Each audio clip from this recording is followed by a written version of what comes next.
और बहुत ही ज़्यादा प्यार बच्चों कल की क्लास में आप लोगों ने दिया। मैंने देखा लगभग 76 लगभग 76,000 बच्चों ने उस वीडियो को देखा है।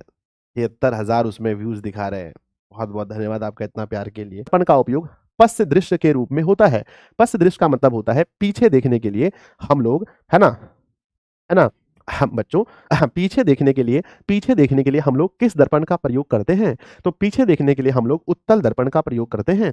नई कार्तीय परिपाटी के अनुसार दर्पण के सामने रखी गए बिंब की दूरी ली जाती है। दर्पण के सामने बच्चों आपको पता है कि ये दर्पण है और दर्पण के सामने अगर हम वस्तु को सामने रखते हैं तो हमेशा नेगेटिव होता है, दर्पण के पीछे पॉजिटिव होता है। ये सब आपके बाएं हाथ का खेल है। बाएं हाथ का मतलब होता है बच्चा वाला क्वेश्चन है, तो बच्चों हमेशा हम ऋणात्मक लिखेंगे।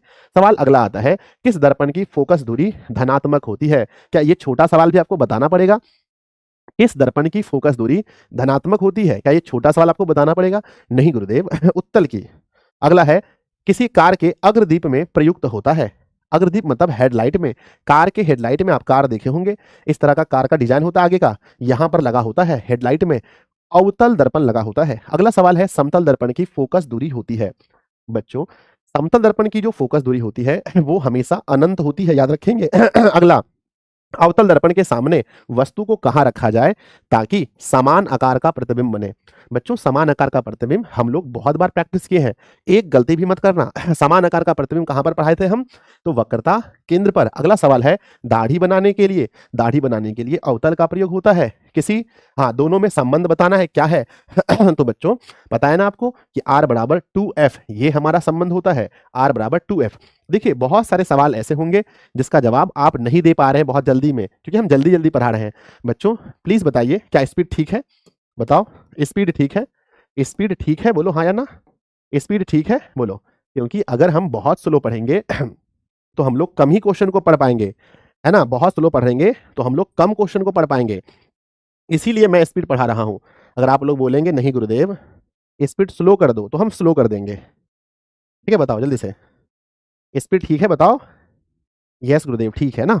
तो बच्चों इसलिए स्पीड ठीक है क्योंकि प्रश्न भी बहुत आसान आसान है, और आसान प्रश्नों में ज्यादा समय हमें नहीं देना चाहिए, है ना। अगर आप इतने स्पीड नहीं सोच पाएंगे तो समझिए बोर्ड परीक्षा में मैथ का क्वेश्चन 50 ऑब्जेक्टिव क्वेश्चन 1.5 घंटे में कैसे सॉल्व करेंगे आप? ठीक है ना।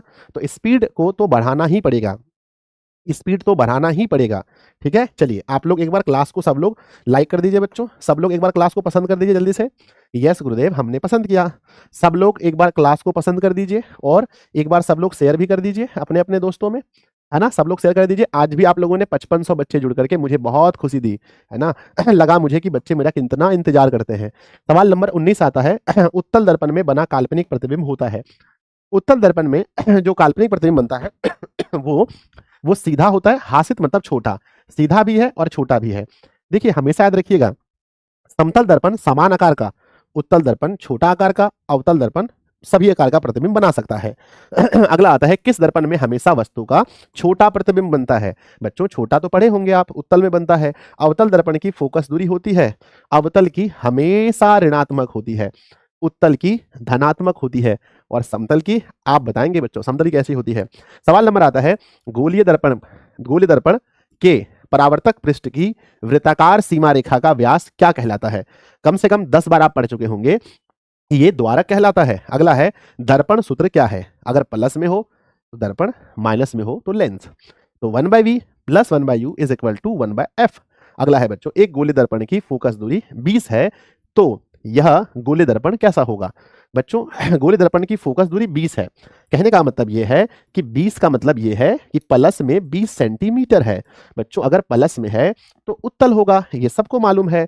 अगला क्वेश्चन लिखा गया है, किसी दर्पण की फोकस दूरी चिन्हों की परिपाटी के अनुसार ऋणात्मक मानी जाती है। किस दर्पण की फोकस दूरी नेगेटिव होती है? बच्चों अवतल की नेगेटिव होती है, गलती मत करना। कितना भी मैं फास्ट कर दूं, अपने ध्यान को, अपने नेत्र को, अपने इंद्रियों को पूरा ध्यान क्वेश्चन पर दीजिए। कितना भी फास्ट अगर सर कर दे क्वेश्चन, फिर भी एक मिस्टेक नहीं होना चाहिए। यही आपकी बच्चों मेन परीक्षा है, यही आपकी मेन परीक्षा है। जो आप स्कूल में देकर आए उस परीक्षा को भूलिए। अभी जो मैं पूछ रहा हूं ये आपकी मेन परीक्षा है। कितना भी फास्ट मैं कर दूं, एक सवाल का उत्तर मन में ही देना, क्योंकि मुझे पता है कि 50% बच्चे कमेंट बॉक्स नहीं लिखते हैं। 50 नहीं, 80% बच्चे सिर्फ मन में उत्तर दे रहे हैं। और मन में भी बच्चों गलत उत्तर नहीं आना चाहिए।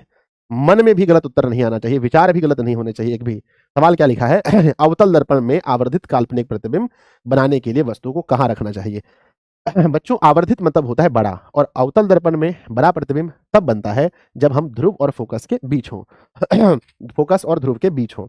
अगला, निम्नलिखित में से किस दर्पण द्वारा सकता है किसी वस्तु का आभासी प्रतिबिंब मिल सकता है? माफ कीजिएगा, आभासी प्रतिबिंब किससे मिलता है? आभासी मतलब होता है काल्पनिक।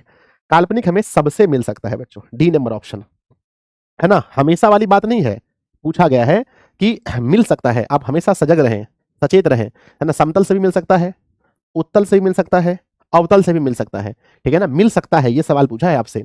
फोकस दूरी 20 है तो दर्पण की वक्रता त्रिज्या कितनी होगी? आपको पता है कि वक्रता त्रिज्या माने होता है r और फोकस दूरी मतलब f। तो बच्चों 2 को जब 20 से मल्टीप्लाई करेंगे तो आंसर हमारा 40 हो जाएगा।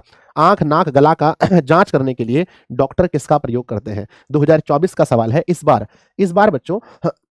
इस बार पूछा गया है बिहार बोर्ड के द्वारा, इस बार सवाल पूछा गया है आपसे 2024 में। आपके बड़े भैया ने दिया होगा एग्जाम में कि आंख, नाक, गला का जांच करने के लिए डॉक्टर अवतल का प्रयोग करते हैं। इस बार यह सवाल पूछा है उत्तल दर्पण में आवर्धन का महत्तम मान क्या है? मैक्सिमम उत्तल दर्पण में कितना आ सकता है बच्चों? उत्तल दर्पण की बात करते हैं तो मैक्सिमम जब वस्तु को सी पर रखा जाएगा तो बराबर आएगा, नहीं तो हमेशा छोटा छोटा ही आता है। तो बच्चों उत्तल दर्पण में आवर्धन का महत्तम मैक्सिमम वैल्यू क्या हो सकती है? एक सेकंड। जब वस्तु को हम एफ पर रखते हैं तो प्रतिबिंब अनंत पर बनता है, छोटा, बड़ा। क्या लगता है आपको?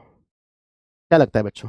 बताओ तो इसका आंसर, मैं भी एक बार देखना चाहूंगा इसका उत्तर। कहीं अगर मुझसे भूल हो गई तो मेरे सभी बच्चों का एक एक नंबर कट जाएगा, है ना। तो मैं भूल तो नहीं करना चाहूंगा, ठीक है। सही उत्तर बच्चों इसका सी है, महत्तम वैल्यू 2 हो सकता है, 2 गुणे तक हो सकता है बच्चों महत्तम वैल्यू। सॉरी, क्षमा चाहिए। अच्छा, यहाँ ऑप्शन भी कर दिया है। सी नहीं बच्चों, महत्तम 2 नहीं होगा, 1/2 होगा, 1/2 बच्चों, ऑप्शन गलत है। महत्तम बराबर नहीं होता है, माफ कीजिएगा। महत्तम महत्तम आवर्धन जो है 1/2 होता है। एम का मान 1/2 होता है, 1/2।